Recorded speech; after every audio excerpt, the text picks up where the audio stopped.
Welcome to the channel, everyone. Model Car Guy Rich here. Hope you're all having a fantastic day.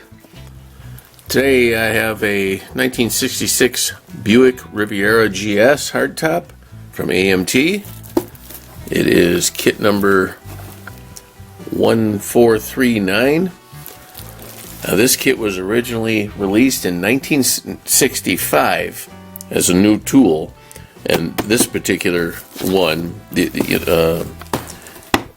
came out from round 2 in April of 2024, and today is the 24th that I'm recording this of 2025, so it's exactly 1 year to the day. That's kind of cool. So we're going to go ahead and set you down on the bench here, and I'll start doing an unboxing for you. I thank you all for joining me. If you find yourself coming back to my channel, please remember to subscribe, like, share, comment, all that good stuff. Alrighty, well, here we go. First time this one's been opened.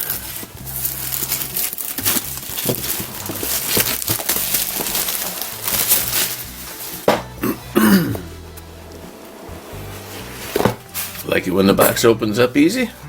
Let me grab my scissors. Alrighty, right on top we have chrome.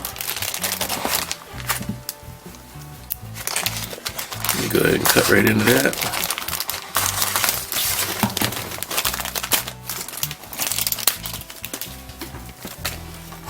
Not a whole lot of chrome, but that's okay. Got that wild front end with the angled in kind of lights there. It's kind of cool. Here's the rear end, which is very reminiscent of the 1970 Buick GS. I did an unboxing of that. It hasn't come out yet as of today while I'm recording, but it'll be out in a few days, but you'll see it before this one. Yeah, here's the air cleaner. Little piece of trim for under the hood, I believe. And what appear to be like the Buick rally wheel. Two side mirrors and the rear view mirror. That's it for chrome. And here we have the tail lights in clear red. And I have no idea what that is. Here is the windshield and the rear window, but I don't know what those are. Isn't that crazy? It look like clear hubcaps, but I don't think that's what they are. I have to wait till I get in the instructions, guys. I have no idea. Alright. Here's the tires. Oh, looks like we get an option to do red wall or white wall, or red line and white wall. That's very cool. So we got the white wall on one side, and you flip it over and it's a red line. That is awesome. I didn't realize that. I look forward to using those. Very cool.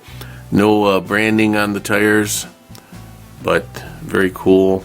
Tread is minimal, but it's indicative of the 60s for sure. Joe bias ply tires, whatever they were called. Whoops. Alright, let's set them over there. And we have the body, which looks really nice.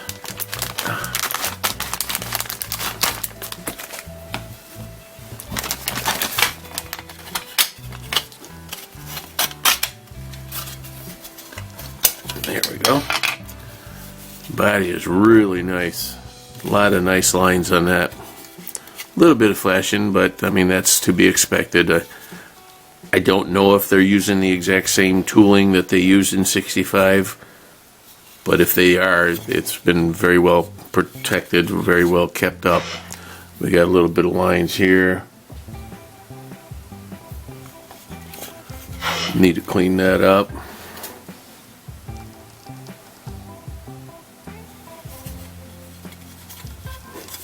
Little body line there, seams from the mold. Other than that, it's very nice, very nice. On the bottom it says 1966 Buick Riviera, 2024, round 2. Sun visors are molded into the roof. Alright, here's the chassis portion of the bottom of the what do you call that? The floorboards. Lost for words there for a second, sorry. Fuel tank and a spare tire well. Okay. Alrighty.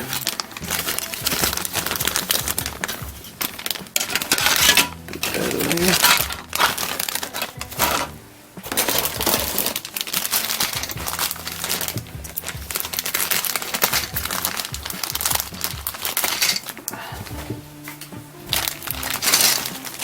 And here we have the rear seat with the package tray molded in, wheel backings, the little wheel inserts, the door panels for the interior. Nice detail on that, I like that.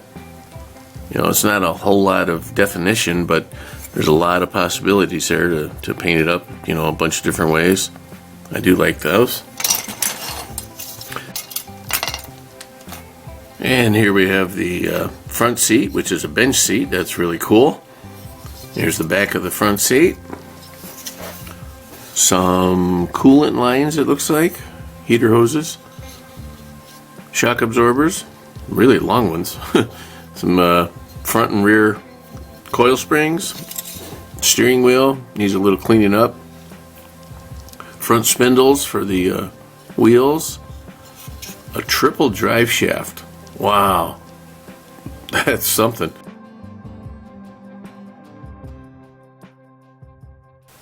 And then here we have the upper control arms. Pretty cool.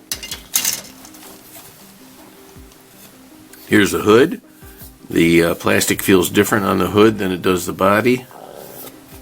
Like it's got a different blend. It says Buick on the front there. I don't know if you can make that out real close. Actually, it doesn't. It says Riviera. Now that my eyes finally focused right along the front there. Stabilizer bar, sway bar, whatever you want to call those.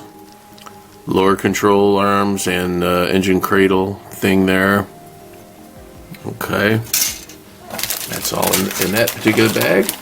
And last but not least, we have one final bag of molded in white.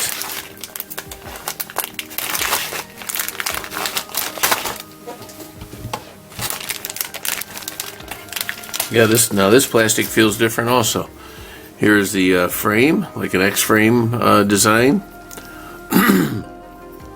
And here's the actual engine cradle. So that part obviously glues up to the bottom here. Alright. Big old piece of sprue tree there. That's all that's on there is the frame, but that's really cool looking.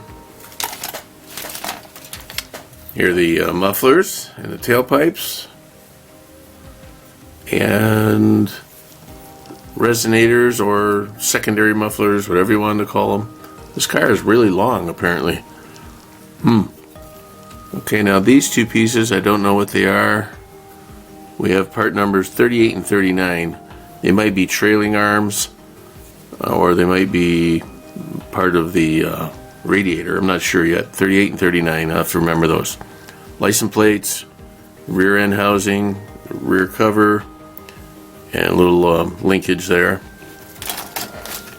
Then we have the engine. Let me look at the box real quick. I don't know what engine it's supposed to be.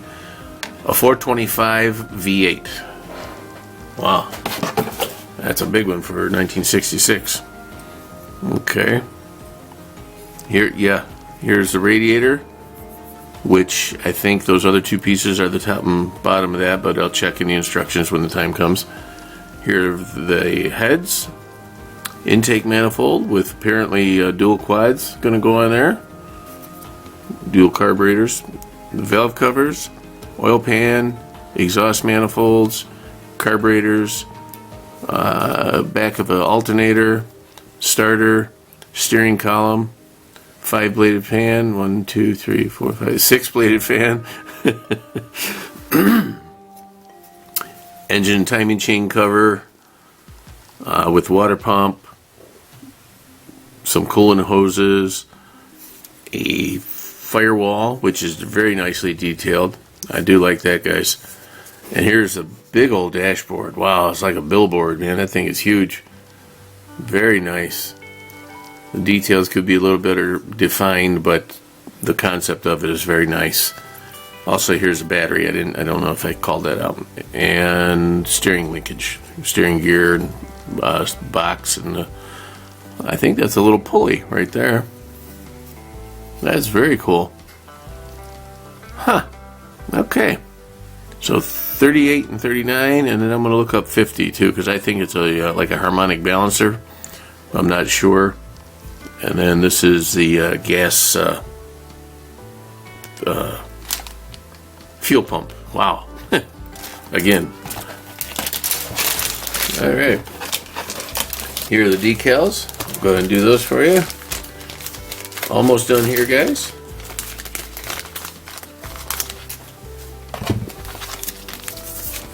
Here we go. Okay. Not too bad.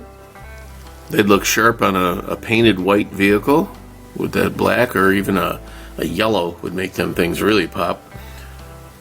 And it looks like, okay, it's not just a stripe here. There's white inside also, so it's a full stripe or full decal, whatever you want to call it. I don't know if they have it on the box. They do not.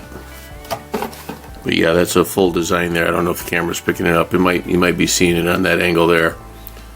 This is full, and these are just stripes, like little hockey stripes. And a couple license plates. Wisconsin CR 2056. And another Wisconsin plate, 645330. And then some Riviera insignias and things right there. Cool. Alright, so that was a decent set of decals. Let's set them aside for now. And last but not least, here are your instructions. Go ahead and pick you up real easy.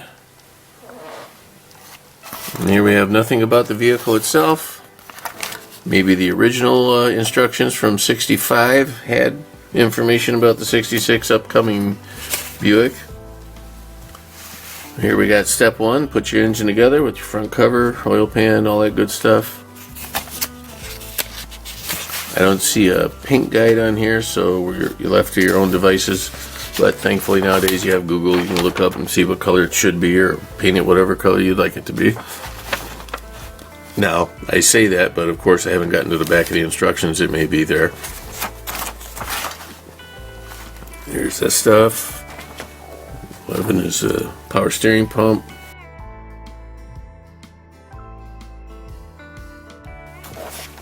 Here's the interior.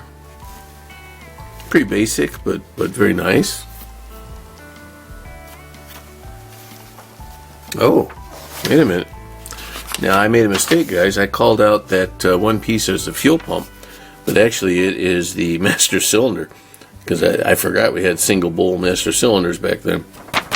So that's what that is. It's not the fuel pump, so don't go looking for that. Here are the radiator parts, upside down, being put together. Oh, what I thought were license plates are actually filler panels for the resonators.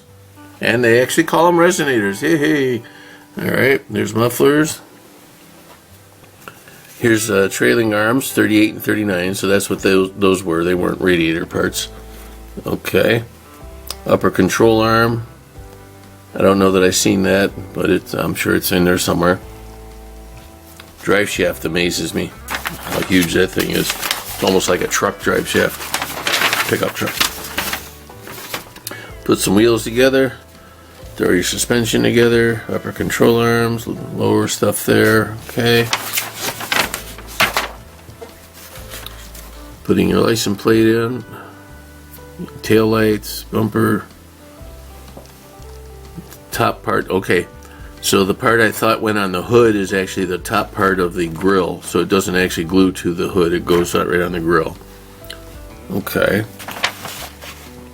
Number 9 is put your body together with your chassis. Add some fiddly bits here, very nice. And then decal placement if you'd like to do that. Now, okay, here we have the exterior colors of the 1-to-1 scale vehicle, and the interior colors are your options that were available, but they don't make any suggestions on where and what colors to paint it. But at least that's on there, so it gives you a good guide to start off with.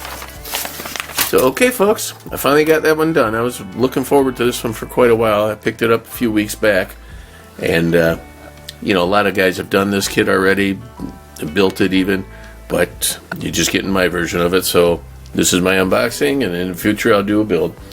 So, as always, I thank you all so very much for stopping by. I appreciate your time, and have yourselves a great day. I'll see you on the next one. This is Model Car Guy Rich out.